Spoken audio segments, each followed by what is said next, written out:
possible. I, Donald John Trump, do solemnly swear. Договор о вхождении Республики Крым и города Севастополь в Российскую Федерацию. Brexit means Brexit.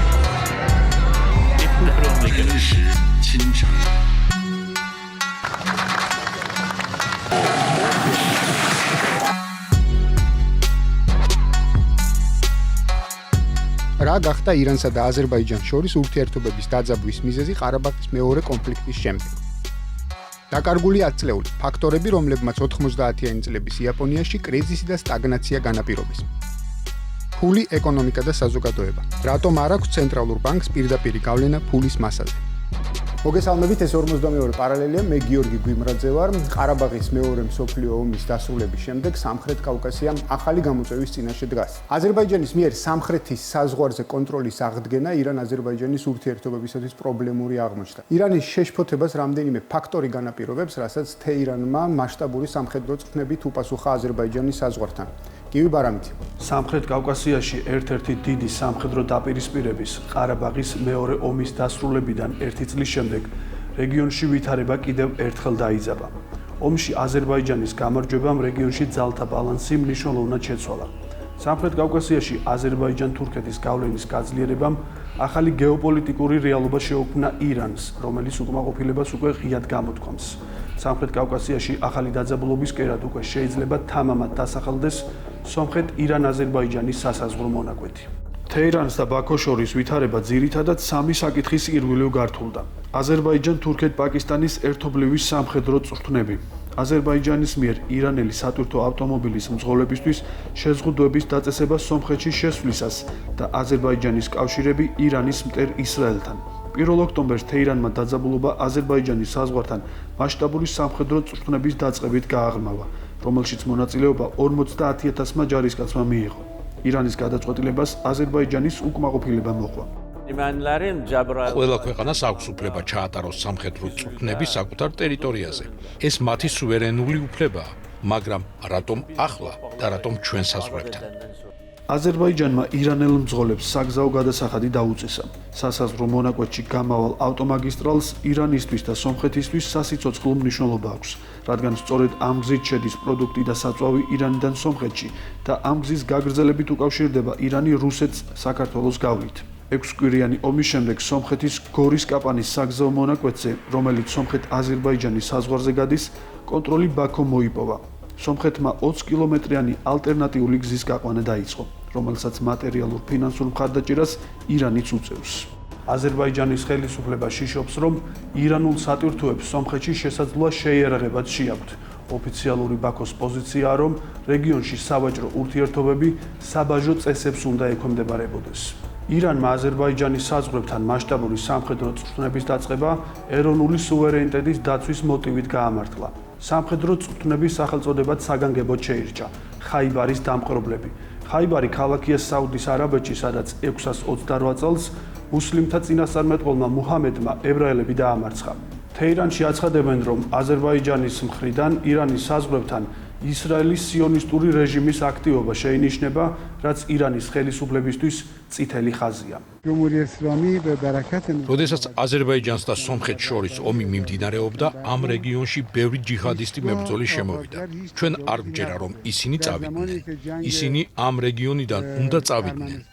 თეირანისთვის მნიშვნელოვანი საკითხია ზანგეზურის დერეფანზე აზერბაიჯანის მიერ შესაძლო კონტროლის დამყარება, რაც ბაქოსთვის თურქეთთან პირდაპირ სახმელეთო კავშირს ნიშნავს. ყარაბაღის აღებით აზერბაიჯანმა ირანის სასაზღვრო ზონაზე კონტროლი დაამყარა, რაც მომიჯნავე ირანის აზერბაიჯანის რეგიონზე გავლენის საშუალებას აძლევს. არასდროს შევეგუებით ხელოვნური სიონისტური რეჟიმის ელემენტების ყოფნას ჩვენი საზღვრების მახლობლად ან მეზობელ ქვეყანაში. ჩვენ არ ვეთანხმებით რაიმე გეოპოლიტიკურ ცვლილებას რეგიონში ან საზღვრების ნებისმიერ მცდელობას.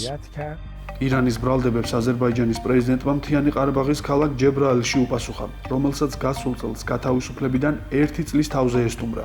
აზერბაიჯანის ლიდერმა სამხედრო ტექნიკის დემონსტრირებაც მოახდინა და აქცენტი უპილოტო საფრენ აპარატებზე გააკეთა, რომელმაც ომში აზერბაიჯანის წარმატება მნიშვნელოვნად უზრუნველყო. მათ გაახილონ თვალები და შეხედონ, სად ნახეს აქ ისრაელი. აზერბაიჯანი გააგრძელებს საგარეო ურთიერთობების და შიდა საქმეების დაგეგმვას ისე, როგორც საჭიროდ მიიჩნევს. არავინ ჩაყოს ცხვირი ჩვენ საქმეებში. ვითარების გართულების პარალელურად ნახიჩევანის ავტონომიურ რეგიონში აზერბაიჯანმა და თურქეთმა ერთობლივი სამხედრო წვრთნების სახელწოდებით ურყევი ძმობა 2021 დაიწყეს. ამას მოყვა აზერბაიჯანის მიერ ირანის სულიერ ლიდერთან დაკავშირებული მეჩეთის დახურვა ბაქოში. ამის საპასუხოდ ირანმა აზერბაიჯანს ნახიჩევანის მიმართულებით სამხედრო გადაზიდვებისთვის საჰაერო სივრცე ჩაუგედა. აზერბაიჯანთან გართულებული ურთიერთობების ფონზე ირანმა თურქეთთან გამშვები პუნქტებიც ჩაკეტა. თეირანი რეგიონულ პოლიტიკურ თამაშებში რუსეთის ჩართვასაც ცდილობს, რომელმაც ყარაბაღის ომის შემდეგ რეგიონში ჯარების შეყვანით დივიდენდები ისედაც მიიღო. ირანი კავკასიის რეგიონში განვითარებულ მოვლენებთან დაკავშირებით თავის პოზიციას რუსეთთან შეათანხმებს. ირანი იმედოვნებს, რომ რუსეთი რეაგირებას მოახდენს რეგიონის ქვეყნების საზღვრების სავარაუდო ცვლილებაზე. რუსეთში გამართული მოლაპარაკებების შემდეგ რუსეთის საგარეო საქმეთა მინისტრს არაფერი უთქვამს, რა პოზიცია ექნება მოსკოვის საზღვრების შესაძლო ცვლილებაზე რეგიონში. სერგეი ლავროვმა აქცენტი რეგიონში უცხო ძალების ჩართულობაზე გააკეთა.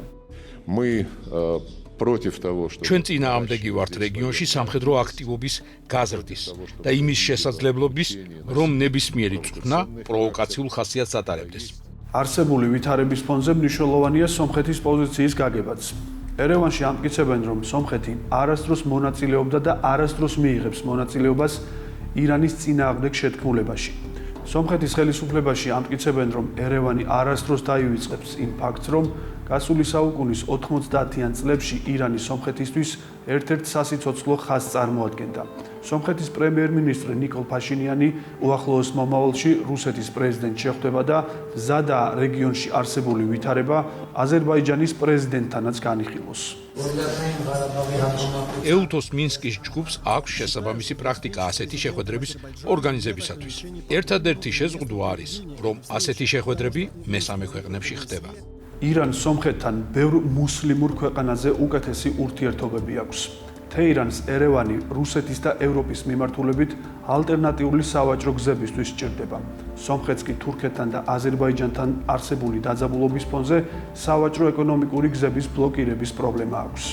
აზერბაიჯანის ხელისუფლება იმუქრება, რომ თუ ზანგეზურის დერეფანი არ გაიხსნება, ბაქო მის გახსნას ძალის გამოყენებით უზრუნველყოფს.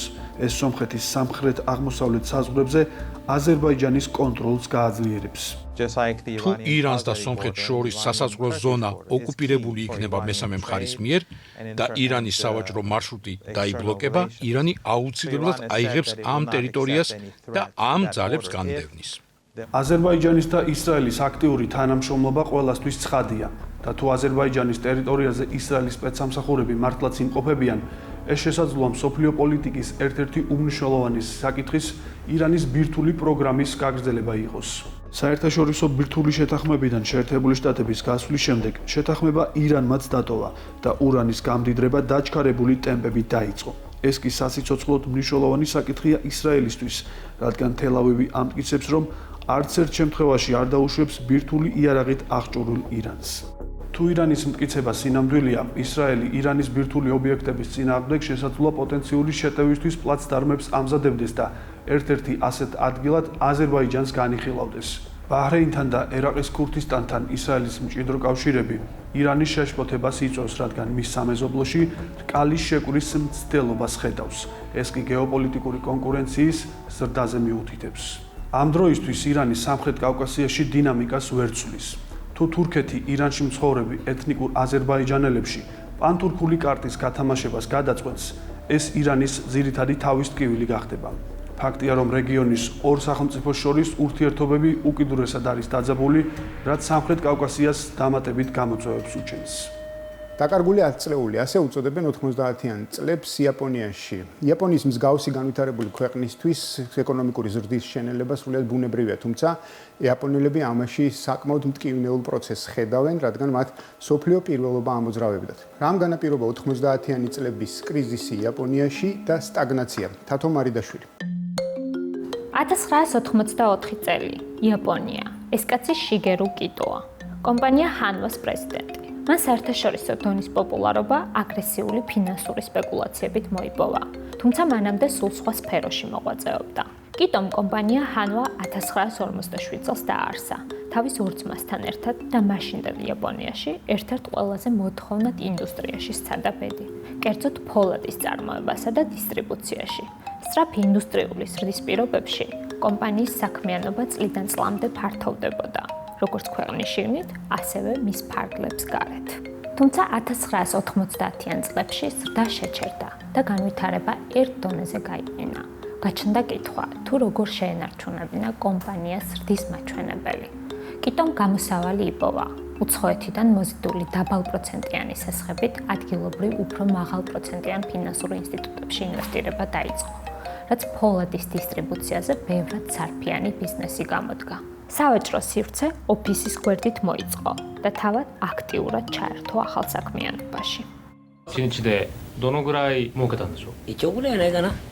1億ドル1億円。 1億円にしてな。いや、大したことない。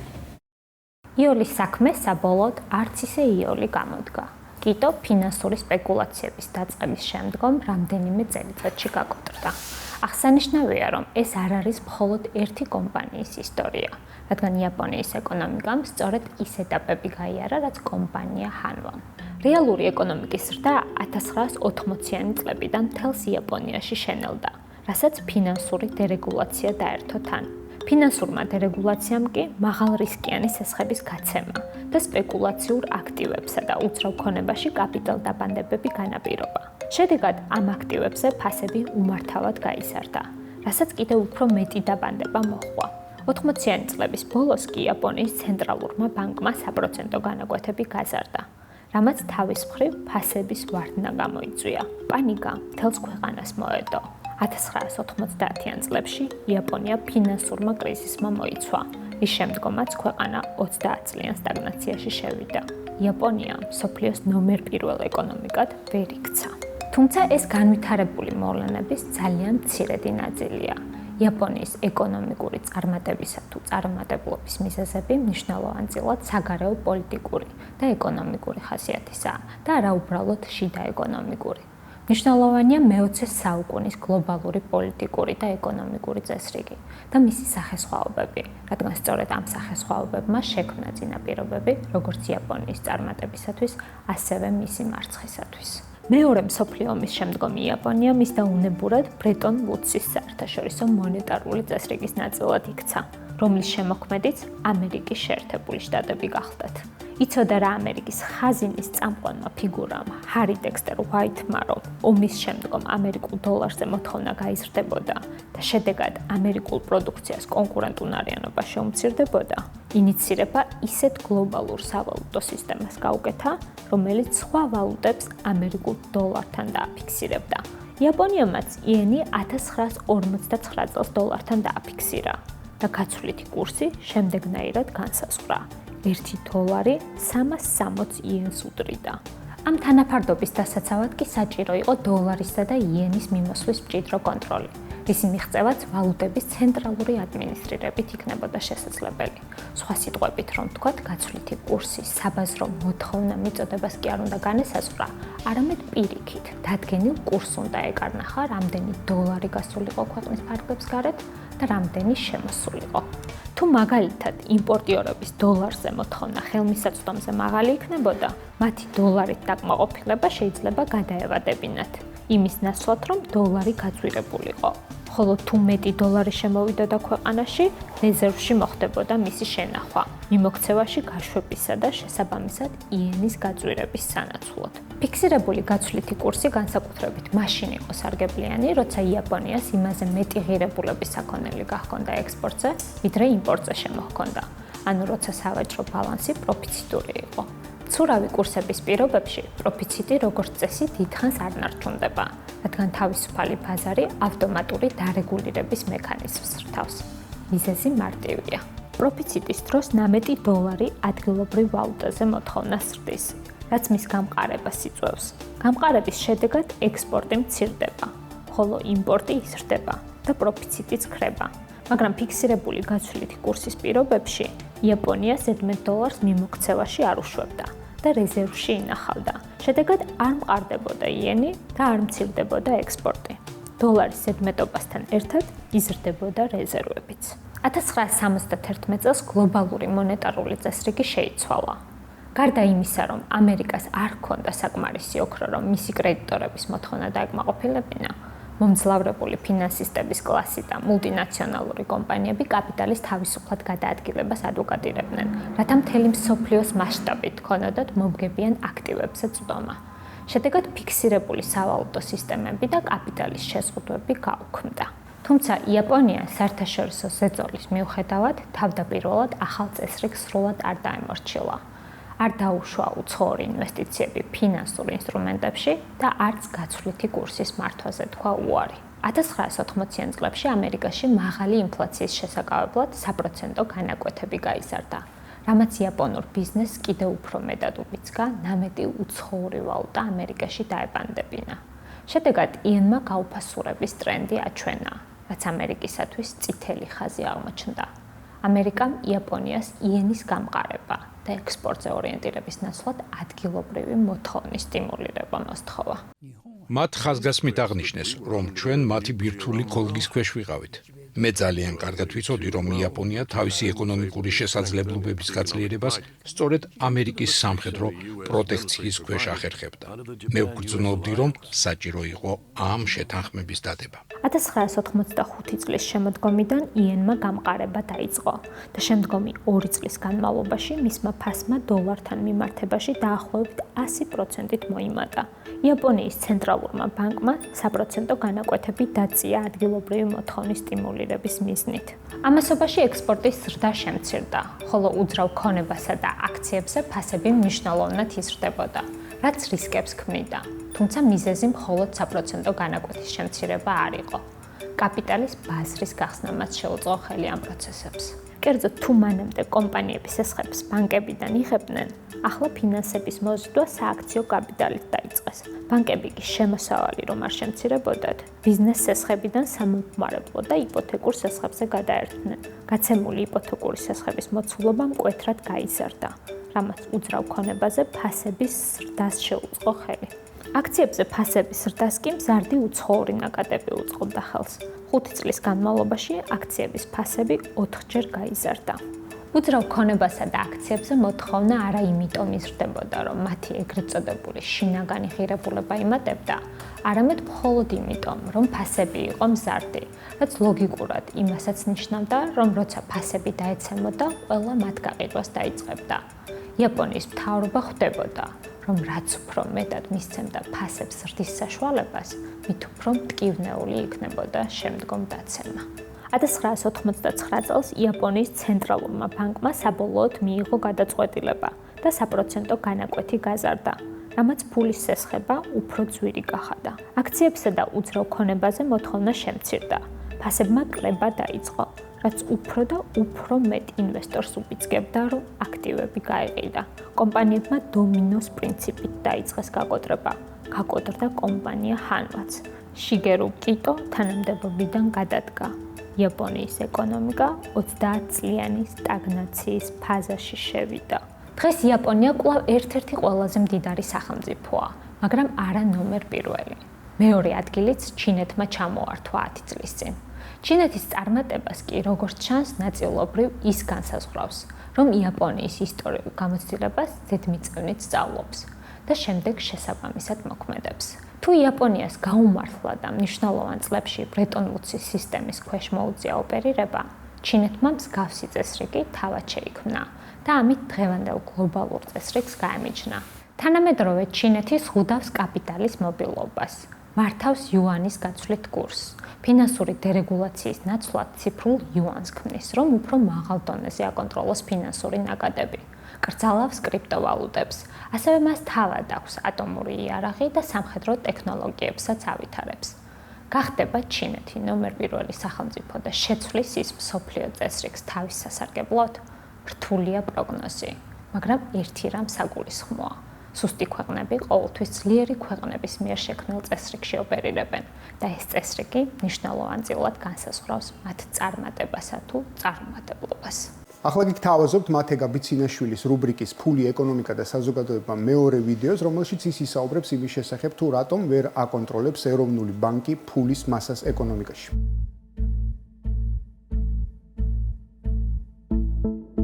საბანკო სისტემის მიერ ფულის შექმნის პროცესის აღწერის ორი ძირითადი გზა არსებობს.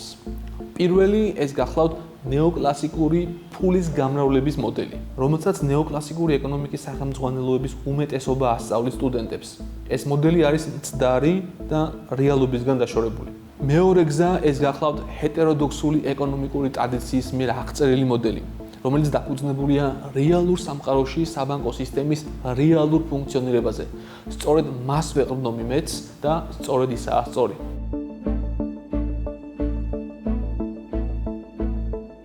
აშასადამე ნეოკლასიკური ეკონომიკური სახელმძღვანელოები გვასწავლის, რომ სისტემაში ჯერ იქმნება დანაზოგები, შემდეგ რეზერვები და შემდეგ სესხები.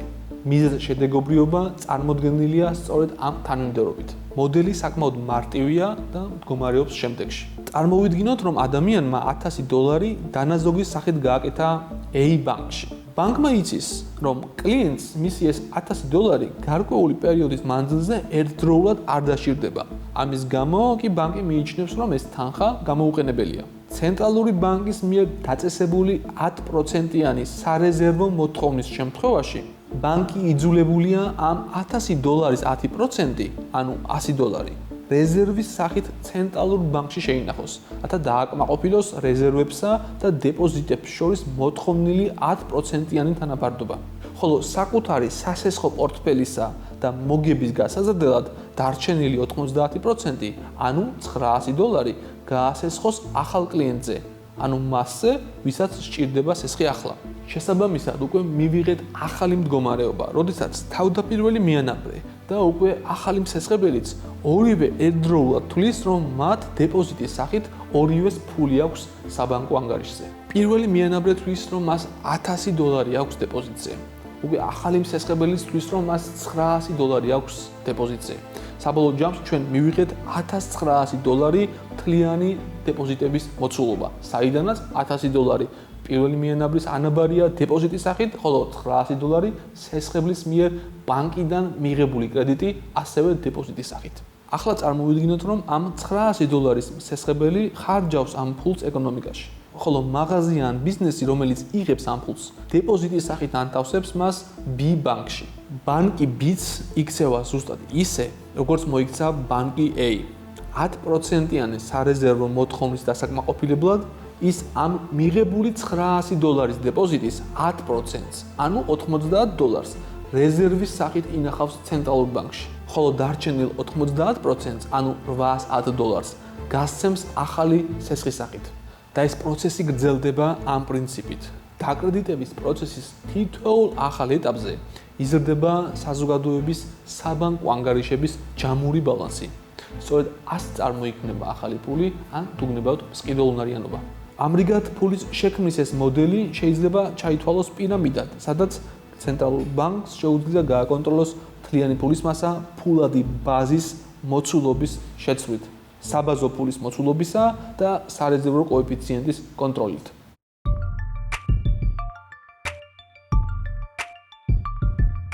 სინამდვილეში ბანკები სესხებს ქმნიან მათი სარეზერვო პოზიციებისგან დამოუკიდებლად.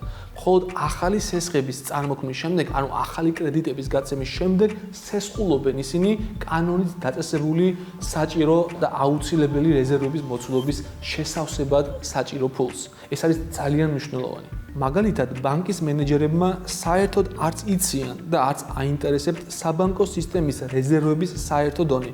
რა თქმა უნდა, არც ერთი სესხის ოფიცერი არ ამოწმებს ინდივიდუალური ბანკის სარეზერვო მდგომარეობას სესხის დამტკიცებამდე. ბანკის მხრიდან დაკრედიტების გადაწყვეტილებაზე გავლენას ახდენს ერთის მხრივ რეზერვების ფასი, ანუ ცენტრალური ბანკის დახურულ სისტემაში სარეზერვო მოთხოვნების დაკმაყოფილებისთვის სხვა ბანკებისგან დროებით ფულის სესხება რომ მოუწევთ, ამ ფულზე გადასახდელი პროცენტი და მეორეს მხრივ მოსალოდნელი შემოსავალი, ანუ ახალ კლიენტს რომ სესხი დაუმტკიცებენ, კლიენტის მხრიდან იმ სესხზე გადასახდელი პროცენტი და არა სარეზერვო პოზიციები. და თუ სხვაობა, ანუ ეგრეთ წოდებული სპრედი კლიენტებზე გასაცემის სესხის უგებასა, ანუ კლიენტების მხრიდან გადახდილი პროცენტებიდან მიღებულ შემოსავალსა და რეზერვების ფასს შორის დიდია, მაშინ ის ბანკიც კი, რომელიც რეზერვების დანაკლის განიცდის და ვერ აკმაყოფილებს ცენტრალური ბანკის მიერ დადგენილ სარეზერვო კოეფიციენტს, ისიც კი ახალ კლიენტებზე, ანუ მოქალაქეებსა და ფირმებზე გასცემს ახალ სესხს. ან შეიძენს ახალ აქტივს და ცენტრალური ბანკის მიერ დაწესებულ სარეზერვო მოთხოვნას დაფარავს ეგრეთ წოდებულ ბანკთა შორის ბაზარზე რეზერვების სესხებით. ანუ ცენტრალურ ბანკში რომ რეზერვები აქვს ბანკებს, მათგან ისესხებს იმ საჭირო რეზერვების რაოდენობას, რომელიც მას დააკმაყოფილებინებს ცენტრალური ბანკის მიერ დაწესებულ და მოთხოვნილ შესაბამის სარეზერვო დონის.